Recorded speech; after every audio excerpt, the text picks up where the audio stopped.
तो hello class 7। इस video में हम लोग डिस्कस करने वाले हैं एनसीईआरटी क्लास 7 हिस्ट्री के चैप्टर 2 को। और हमारा चैप्टर है राजा और उनके राज्य। तो बेसिकली इस बुक में हम लोग क्या पढ़ेंगे, तो इस बुक में हम लोग हिस्ट्री पढ़ेंगे 700 से लेकर के 1700 तक के पीरियड के इतिहास को हम लोग पढ़ेंगे ये क्लास 7 के हिस्ट्री में। लेकिन इस चैप्टर में हम लोग क्या पढ़ने वाले हैं, इस चैप्टर में हम लोग राजा और उनके राज्य पढ़ने वाले हैं। और हमारा पीरियड क्या है, टाइम पीरियड क्या है, तो हमारा टाइम पीरियड है 7वीं शताब्दी के बाद। मीन्स 7वीं शताब्दी के बाद से जो राजवंश आए हैं उनके बारे में इस चैप्टर में हम लोग पढ़ेंगे। हम लोग देखेंगे कि किस प्रकार से वे लोग अपना शासन व्यवस्था चलाते हैं, उनका उदय किस प्रकार से होता है, किस प्रकार से वो पावर में आते हैं, शासन प्रणाली क्या रहा होगा।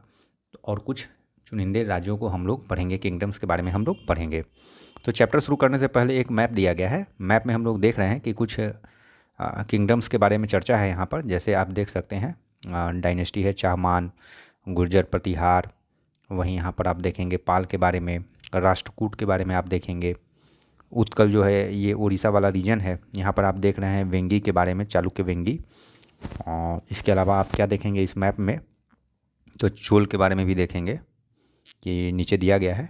चोल है यहाँ पे, चेर है, पांड्यन है। इन सारे किंगडम्स के बारे में आप देख रहे हैं या डायनेस्टी के बारे में आप देख रहे हैं। तो यहाँ पर चर्चा किया गया है कि गुर्जर, प्रतिहार, राष्ट्रकूट, पाल, चोल, चाहमान, तो इन सब के बारे में चर्चा कर रहा है। तो क्वेश्चन यहाँ से बन सकता है कि इनमें से कौन सा किंगडम या कौन सा डायनेस्टी जो है वो 7वीं सेंचुरी में के दौरान का नहीं है, तो आपको चुनना होगा। तो इसलिए ये सारे नाम आपके माइंड में होना चाहिए। आगे हम लोग क्या देखते हैं, तो जो हमारा पहला टॉपिक है कि नए राजवंशों का उदय, किस प्रकार से नए राजवंश जो हैं वो पावर में आते हैं। तो कह रहा है 7वीं शताब्दी के आते आते उपमहाद्वीप में, उपमहाद्वीप मतलब इंडिया और इंडिया के नेबरिंग कंट्री जो है, नेबरिंग जो लैंड है, उन सबको जब हम कंसिडर करते हैं एक साथ तो हम लोग सब कंटिनेंट बोलते हैं, इंडियन सब कंटिनेंट। तो कह रहा है कि 7वीं शताब्दी आते आते उपमहाद्वीप के विभिन्न भागों में बड़े भूस्वामी या योद्धा सरदार अस्तित्व में आ चुके थे। बड़े भूस्वामी का मतलब जो बड़े बड़े जमींदार हैं, और योद्धा सरदार मतलब वैसे जमींदार बड़े बड़े जिनके अंदर में कुछ सैनिक होते थे, है ना, जो राजा को सपोर्ट करते थे। तो ऐसे ऐसे बड़े बड़े भूस्वामी और योद्धा सरदार का अस्तित्व में आ जाना हो चुका था 7वीं सदी के आते आते। राजा लोग प्रायः उन्हें अपने मातहत या सामंत के रूप में मान्यता देते थे। अब राजा जो होता था वो उनको क्या दर्जा देता था, तो मातहत का या सामंत का। सामंत से आप क्या समझते हैं, तो सामंत से मतलब ये एडमिनिस्ट्रेशन में एक यूनिट ही है, लेकिन ये ज़मींदार किस्म के लोग होते थे जो टैक्स वगैरह कलेक्शन करना या युद्ध के समय में राजा को मदद करना, ये सारा काम करते थे। इसलिए राजा भी इनको रिकॉग्नाइज करते थे और सामंत के रूप में मान्यता देते थे। और राजा इनसे उम्मीद क्या करते थे, तो राजा उम्मीद करते थे कि ये राजा के लिए उपहार लाएँ, उनके दरबार में हाजिरी लगाएँ, उन्हें सैन्य सहायता प्रदान करें जब भी ज़रूरत पड़े। तो अधिक सत्ता और संपदा हासिल करने पर सामंत अपने आप को महासामंत, महामंडलेश्वर इत्यादि घोषित कर देते थे। अब क्या होता है, धीरे धीरे जब राजा इनको रिकॉग्नाइज करने लगता है या इनकी शक्ति बढ़ने लगती है, किनकी, ये जो सामंत हैं, तो ये भी अपने आप को ऊंचा उठाने का कोशिश करते हैं। तो आप देखते हैं कि शुरू में हम लोग क्या पढ़े कि सामंत था, जब सामंत की शक्ति में इजाफा हुआ, उनके लैंड एरिया में इजाफा होता है, तो ये लोग क्या बन जाते हैं, महासामंत बन जाते हैं। और जो महासामंत से भी बड़ा हो गया वो महामंडलेश्वर हो गया। तो यहाँ से क्वेश्चन हो सकता है कि सामंत का सबसे बड़ा रूप क्या है, तो महामंडलेश्वर है। महामंडलेश्वर और कोई नहीं, सामंत ही होता है, लेकिन उसका जो लैंड का दायरा है वो काफ़ी बड़ा होता है। तो आगे हम लोग क्या देखते हैं कि कभी कभी यह महामंडलेश्वर या जो सामंत हैं वो इतने बड़े हो जाते हैं कि अपने आप को स्वतंत्र ही घोषित कर लेते हैं। मीन्स स्वतंत्र किससे, राजा से। मीन्स राजा के अधीन न रह करके राजा से स्वतंत्र अपने आप को एक छोटा राज्य का शासक घोषित कर लेते हैं ये सामंत। कभी कभार ऐसा भी देखने को मिलता है। अब इस चैप्टर में हम वही देखेंगे कि ऐसे कौन कौन से सामंत हुए जो अपने आप को स्वतंत्र घोषित कर लेते हैं, राजा के अधीन नहीं रखते हैं। तो उदाहरण पहला दे रहा है दक्कन में राष्ट्रकूटों का। मैप में हम लोग देख चुके हैं राष्ट्रकूटों का। कह रहा है शुरुआत में वे कर्नाटक के चालुक्य राजाओं के अधीनस्थ थे, मतलब चालुक्य साम्राज्य था, जो राजा थे उसके अधीन में ये थे। लेकिन 8वीं सदी के मध्य में राष्ट्रकूट प्रधान दंती दुर्ग, मीन्स यहाँ का जो सामंत रहा होगा या महामंडलेश्वर रहा होगा दंती दुर्ग, अपने आप को चालुक्य स्वामी की अधीनता से आज़ाद कर लिया। मतलब वह उनके अधीनता को मानने से इनकार कर दिया। किनके अधीनता को, चालुक्य स्वामी की अधीनता को, और उसे हराया। और हिरण्यगर्भ नामक एक अनुष्ठान किया। हिरण्यगर्भ क्या है, एक यज्ञ है, महायज्ञ कहिए। यह अनुष्ठान जब ब्राह्मणों की सहायता से संपन्न किया जाता था तो यह माना जाता था कि इससे याजक जन्मना क्षत्रिय न होते हुए भी क्षत्रिय के रूप में दोबारा क्षत्रियत्व प्राप्त कर लेगा। मतलब अगर जन्म से बाई बर्थ वो क्षत्रिय नहीं है, तो राजपूत नहीं है, तो यज्ञ करने के बाद वो राजपूत में ही कंसीडर किया जाएगा। यह यज्ञ करने के बाद ऐसा हो जाता था। ठीक है, ये मान्यता थी उस समय। कुछ और भी उदाहरण के बारे में चर्चा किया जा रहा है कि कुछ अन्य उदाहरणों में उद्यमी परिवारों के पुरुषों ने अपने राजशाही कायम करने के लिए सैन्य कौशल का इस्तेमाल किया। मीन्स सैन्य कौशल समझ रहे हैं ना, युद्ध की कला को। मिसाल के तौर पर कह रहा है, कदम्ब, मयूर शर्मन, गुर्जर प्रतिहार, हरिश्चंद्र ब्राह्मण थे जिन्होंने अपने परंपरागत पेशे को छोड़कर शस्त्र को अपना लिया और क्रमशः कर्नाटक और राजस्थान में अपने राज्य सफलतापूर्वक स्थापित किए। मतलब दो राजवंशों का चर्चा है, मीन्स दो सामंतों का, एक कदम्ब मयूर शर्मन और दूसरा गुर्जर प्रतिहार हरिचंद्र। ये दोनों ब्राह्मण थे, लेकिन अपना परंपरागत जो पेशा था पूजा पाठ शास्त्र का, ये छोड़ करके ये लोग भी हिरण्यगर्भ जो यज्ञ रहा होगा, महायज्ञ, उसको कराए होंगे और क्षत्रिय अपने आप को क्षत्रिय में सम्मिलित कर लिया। और ये लोग शासन कहाँ करते थे? कर्नाटक और राजस्थान में। तो ये हम लोग देखें कि किस प्रकार से सामंत और महामंडलेश्वर अपने आप को स्वतंत्र राज्य में घोषित कर लेते थे, अपने आप का एक डायनेस्टी शुरू कर देते थे। तो इस प्रकार से आप देखेंगे कि नए नए राज्य वंश का उदय होता है 7वीं शताब्दी के आते आते। अब इन राज्यों में प्रशासन की व्यवस्था किस प्रकार से चलती है, इसको इस टॉपिक में हम लोग देखेंगे। तो इन नए राजाओं में से कईयों ने महाराजाधिराज, त्रिभुवन चक्रवर्ती और इसी तरह की अन्य भारी भरकम उपाधियाँ धारण की। मतलब महाराजाधिराज, त्रिभुवन चक्रवर्ती आदि जैसे उपाधियों को भी धारण कर लेते थे ये जो नए नए राजा बने थे। लेकिन इस तरह के दावों के बावजूद वे अपनी सामंतों और साथ ही साथ किसान, व्यापारी तथा ब्राह्मण के संगठनों के साथ अपनी सत्ता की साझेदारी करते थे, क्योंकि कुछ ना कुछ तो यूनिट होगा जहाँ से वो एडमिनिस्ट्रेशन को चला पाएंगे। डायरेक्ट कंट्रोल करना तो संभव नहीं है, इसलिए वो सामंत को भी स्वीकारते थे, किसान, व्यापारी, ब्राह्मण आदि के संगठन को भी स्वीकारते थे और उनसे एडमिनिस्ट्रेशन के कामों में मदद लेते थे। आगे हम लोग क्या देखते हैं कि इन सभी राज्यों में उत्पादकों अर्थात किसानों, पशुपालकों, कारीगरों से संसाधन इकट्ठे किए जाते थे, क्योंकि उस समय का जो मेन इंडस्ट्री था वो एग्रीकल्चर होता था, या एग्रीकल्चर एलाइड सेक्टर, कृषि से जुड़ा हुआ जो भी पेशा है वही था मुख्य उद्योग। तो वे क्या करते थे? किसानों, पशुपालकों, कारीगरों से संसाधन इकट्ठे करते थे, मतलब टैक्स वगैरह लिया करते थे। उनको अक्सर अपने उत्पाद का एक हिस्सा त्यागने के लिए मनाया या बाध्य किया जाता था। मतलब अपना ये जो प्रोड्यूस है, जो उत्पादन है, उसमें से एक हिस्सा आप राजा को दे दीजिए। कभी कभी इस हिस्से को लगान मानकर वसूल किया जाता था, क्योंकि प्राप्त करने वाला भूस्वामी होने का दावा करता था। मतलब लगान, ज़मीन पर लिया गया जो कर है वो समझकर भी वसूल किया जाता था। ऐसा इसलिए किया जाता था कि जो वसूल कर रहा है माना जाता है कि ज़मीन का भूस्वामी उसी व्यक्ति के पास है, इसलिए इस अधिकार से भी वो लगान वसूल करता था। और उस लगान का खर्च कहाँ होता था? तो ज़मीन के वेलफेयर में, मीन्स ज़मीन की अच्छाई में, उसके इम्प्रूवमेंट में, साथ ही साथ राज्य के खर्चों को चलाने में। राजस्व व्यापारियों से भी लिया जाता था और व्यापार जो लोग करते थे उनसे भी राजस्व वसूला जाता था। अब यहाँ पर एक बॉक्स दिया गया है, काफ़ी इंपॉर्टेंट है। 400 प्रकार के करों का चर्चा है यहाँ पर। कह रहा है तमिलनाडु में शासन करने वाले चोल वंश के अभिलेखों से, मतलब इंस्क्रिप्शन जो होता है उससे विभिन्न किस्म के करों के लिए 400 से ज़्यादा सूचक शब्द मिलते हैं। मतलब अलग अलग प्रकार के 400 सूचक शब्द मिलते हैं जो कर को रिप्रेजेंट कर रहे हैं। मतलब 400 प्रकार के कर हो सकते हैं, आप ऐसा समझ सकते हैं। सबसे अधिक उल्लेखित कर है वेट्टी। तो क्वेश्चन यहाँ से बनेगा कि वेट्टी जो नगद की बजाय जबरन श्रम के रूप में लिया जाता था, मतलब फोर्स्ड लेबर की बात कर रहा है। किसकी? फोर्स्ड लेबर माने बलात् मजदूरी, ज़बरदस्ती, बलपूर्वक, है ना। तो फोर्स लेबर है ना। तो वेट्टी याद रखिएगा, वेट्टी क्या है? ये नगद टैक्स नहीं है, बल्कि ये फोर्स लेबर है, फोर्स श्रम है, बलपूर्वक जो श्रम करवाया जाता था, यानी जबरन श्रम। कदमाई यानी कि भू राजस्व थी। मकान पर छाजन डालने पर लगाने वाला कर, खजूर या पेड़ पर चढ़ने के लिए सीढ़ी के इस्तेमाल पर लगने वाला कर, पारिवारिक संपत्ति का उत्तराधिकारी हासिल करने के लिए लगने वाला कर इत्यादि का भी उल्लेख मिलता है। तो आप इस बॉक्स से क्या क्वेश्चन निकाल सकते हैं? तो वेट्टी के बारे में याद रखिए कि ये फोर्स लेबर है।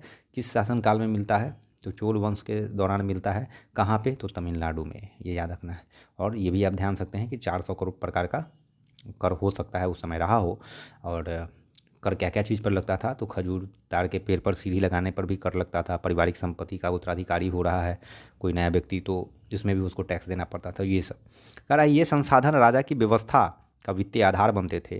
साथ ही मंदिरों और दुर्गों के निर्माण में भी इस्तेमाल होते थे। मतलब दुर्ग वगैरह या मंदिर वगैरह का निर्माण हो रहा है, वहाँ पर इन कर से इकट्ठा किया गया पैसा इस्तेमाल किया जाता था। साथ ही युद्ध के संसाधनों में जो खर्च होते थे, तीर भाला या जो भी उस समय रहा होगा, घोड़े को मेंटेन करने में, सैन्यों को मेंटेन करने में, जिनसे लूट की शक्ल में, कह रहा है, संसाधन उन युद्ध को लड़ने में भी इस्तेमाल होते थे जिनसे लूट की शक्ल में धन मिलने की तथा जमीन और व्यापारिक मार्गों के प्रयोग की संभावना बनती थी।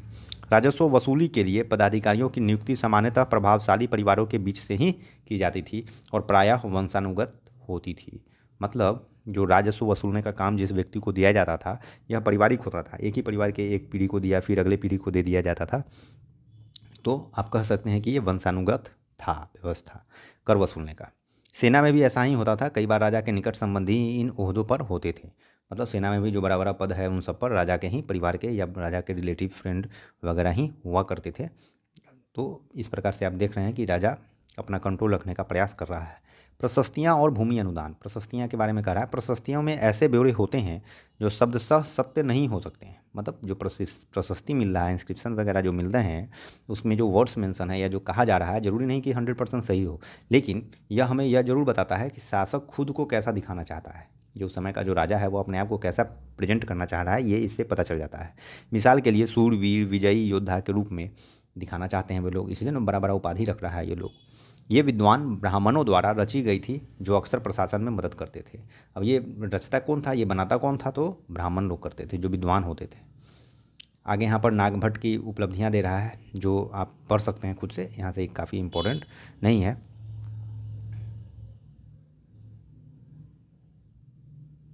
तो यहाँ पर बस एक चीज़ ये ध्यान रखेंगे कि संस्कृत में लिखी गई ग्वालियर मध्य प्रदेश में पाई गई एक प्रशस्ति में प्रतिहार नरेश नागभट्ट के कामों का वर्णन किया गया है। तो याद रखिएगा कि प्रतिहार नरेश नागभट्ट का जो अभिलेख है वो कहाँ मिला है, तो ग्वालियर मध्य प्रदेश में। किस भाषा में लिखा गया है, तो संस्कृत में लिखा गया है, ये इंपॉर्टेंट है। आगे हम लोग क्या देखते हैं कि राजा लोग प्रायः ब्राह्मणों को भूमि अनुदान में दिया करते थे या पुरस्कार के रूप में देते थे या पुरस्कृत करने के लिए देते थे। तो जो ज़मीन दिया, तो ज़मीन का गारंटी के तौर पर पेपर क्या होगा, तो उस समय जो पेपर होता था वो ताम्र पत्रों पर अभिलिखित होता था। ये पिक्चर भी दिया गया है कि कॉपर प्लेट पर लिखा होता था कि किसको दिया जा रहा है, क्या दिया जा रहा है, कितना दिया जा रहा है, उसका चौहद्दी क्या है। तो ये सारा चीज़ इस पर मेंशन होता था ताम्रपत्र पर। जो अभी पेपर होता है, ज़मीन का पेपर होता है, वो उस समय ताम्रपत्र था। आगे क्या कर रहा है कि भूमि के साथ साथ क्या दिया जाता था। अगर किसी को कोई भूमि दे दिया गया तो उसके अलावा और क्या क्या होता था उस भूमि में। तो कह रहा है कि चोलों के द्वारा दिया गया एक भूमि अनुदान तमिल भाग का एक अंश है। मैंने दिया गया तो उसके साथ साथ क्या क्या गया, तो कह रहा है कि हमने मिट्टी के मेड़े बनाकर साथ ही कांटेदार झाड़ियाँ लगाकर भूमि की सीमाओं को चिन्हित किया। मीन्स कांटेदार झड़ियाँ और मिट्टी के मेड़े लगा करके ज़मीन को सीमांकित किया गया था, चिन्हित किया गया कि इतना ज़मीन ही दिया जा रहा है अगले को। इस भूमि पर ये चीज़ें हैं, क्या क्या हैं ये भी मेंशन है कि फलदार वृक्ष, पानी, भूमि, बगीचे आदि वगैरह ये सब हैं।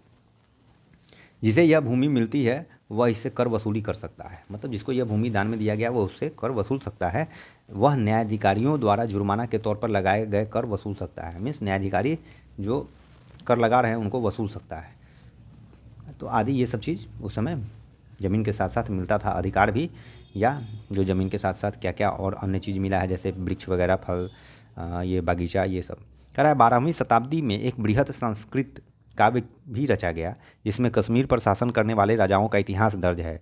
इसे कल्हन नामक एक रचनाकार द्वारा रचा गया। मीन्स कश्मीर के इतिहास को रचा गया है कल्हन के द्वारा और संस्कृत भाषा में है।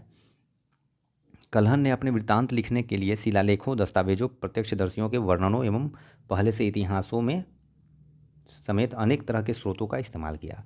अब कह रहा है कल्हन जो इतिहास लिखा होगा तो हर युग में तो वो नहीं था, है ना, तो पहले के युग के बारे में भी उसने लिखा होगा। तो वो कहाँ से लाया, तो दस्तावेजों से जानकारी इकट्ठा किया, प्रत्यक्षदर्शियों से पूछा, पहले के इतिहासों से भी को भी रेफरेंस के रूप में यूज किया और किताब लिखा। क्या चीज़ पे किताब लिखा, तो कश्मीर पर, कश्मीर में जो बहुत सारे राजवंशों का शासन हुआ उसके बारे में लिखा। प्रशस्तियों के लेखकों से भिन्न वह अक्सर शासकों और उनकी नीतियों के बारे में आलोचनात्मक रुख दिखलाता है, इसलिए 12वीं सदी के लिए यह असाधारण ग्रंथ था। मतलब आप अन्य जो राइटर होंगे, ये लेखक होंगे, उनके जो लिखित स्रोत हैं उनको आप पढ़ेंगे तो उसमें ज़्यादातर राजा के बारे में अच्छी बातें लिखी गई हैं, लेकिन कल्हन आलोचनात्मक रवैया रखता है। मतलब निंदनीय भी चीज़ भी मेंशन करता है। इससे क्या होता है, जो खराब पॉलिसीज रहा होगा उसके बारे में भी हमको यह जानकारी मिलता है, इसलिए ये एक यूनिक है। नहीं तो जनरल जो भी चीज़ है उनमें पॉजिटिव चीज़ ही दिखाया जाता है राजा से जुड़ा हुआ। ताकि राजा का कृपा दृष्टि उस पर पड़ा रहे। कह रहा है त्रिपक्षीय संघर्ष, काफ़ी इंपॉर्टेंट है, यहाँ से क्वेश्चन बनता है कि ट्राइपार्टाइट सेटलमेंट के बारे में है। कहा है आपने यह गौर किया होगा कि इसमें से प्रत्येक शासक राजवंश का आधार कोई क्षेत्र विशेष था। वे दूसरे क्षेत्रों पर भी नियंत्रण करने का प्रयास करते थे। स्वाभाविक है कि दूसरे क्षेत्रों पर नियंत्रण करना चाहेंगे। एक विशेष रूप से वांछनीय क्षेत्र था गंगा घाटी में कन्नौज नगर। मीन्स गंगा घाटी में कन्नौज नगर के बारे में कह रहा है, जो त्रिपक्षीय संघर्ष का कारण बना। कह रहा है गुर्जर प्रतिहार, राष्ट्रकूट और पाल वंशों के शासक सदियों तक कन्नौज के ऊपर नियंत्रण को लेकर आपस में लड़ते थे। तो 3 राजवंश का चर्चा है, गुर्जर प्रतिहार, राष्ट्रकूट और पाल। ये तीनों किस क्षेत्र को लेकर के लड़ते थे? तो कन्नौज को लेकर के लड़ते थे। चूँकि इस लंबी चली लड़ाई में 3 पक्ष थे, इसलिए इतिहासकारों ने प्रायः इनकी चर्चा त्रिपक्षीय संघर्ष के रूप में की। क्योंकि 3 राजवंश इन्वॉल्व है, इसलिए ट्राइपार्टाइट सेटलमेंट बना या त्रिपक्षीय संघर्ष बना। कह रहा है शासकों ने बड़े मंदिरों का निर्माण करवाकर भी अपना सत्ता और संसाधनों का प्रदर्शन करने का प्रयास किया। मतलब भव्य भव्य मंदिर का निर्माण किया जाता था ताकि लोग उनको याद रख सके कि फलाना राजा बनाया है। इसलिए जब वे एक दूसरे के राज्यों पर आक्रमण करते थे तो मंदिरों को भी अपना निशाना बनाते थे, जो कभी कभी बहुत अधिक संपन्न होते थे।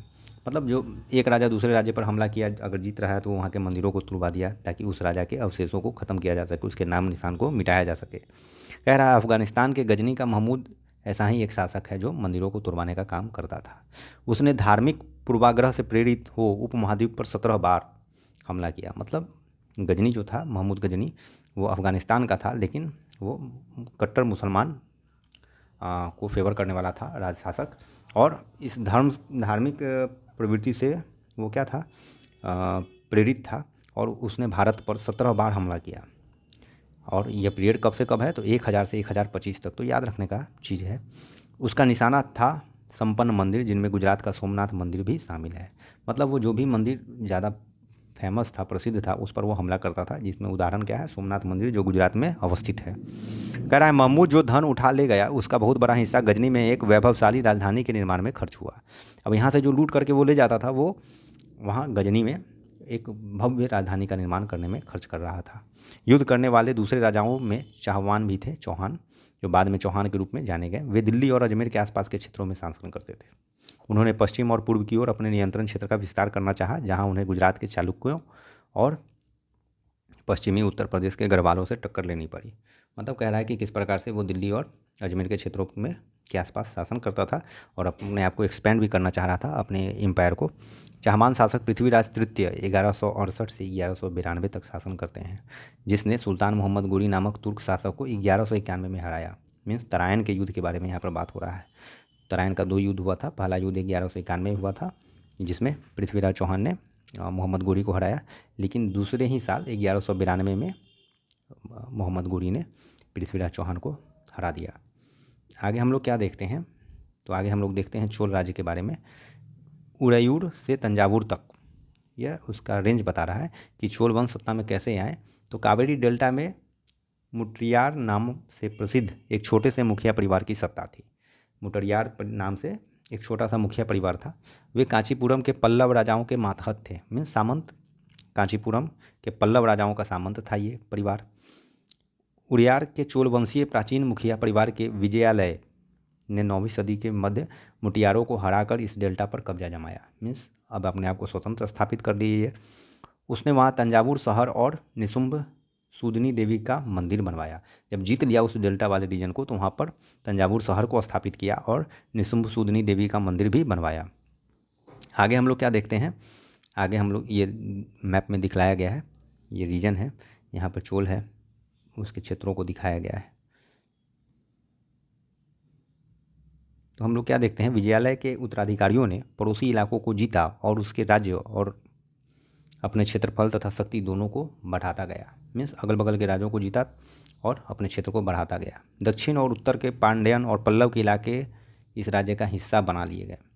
राजराज प्रथम, जो सबसे शक्तिशाली चोल शासक माना जाता था, 985 में राजा बना